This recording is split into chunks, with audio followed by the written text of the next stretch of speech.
எடுத்துக்காட்டாய் முன்மாதிரியாய் Tamil Nadu cricket டீமில் விளையாடுபவர் பலத்த கணவர்கள் அவரை ஊக்குவிக்கிறது.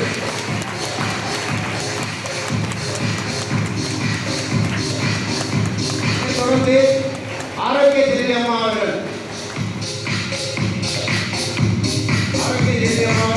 தன் தனித்தன்மையால் 20 ஆண்டுகளாக காரைக்குடியில் ஆட்டோ ஓட்டி வருகிறார். இவரை பாராட்டுவோம்.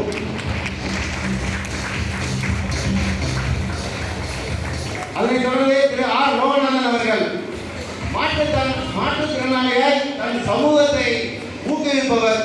திரு ஆர் லோகநாதன் அவர்களை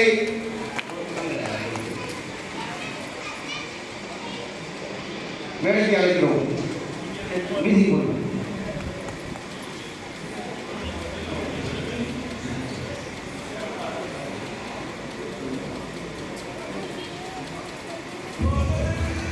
அதனைத் தொடர்ந்து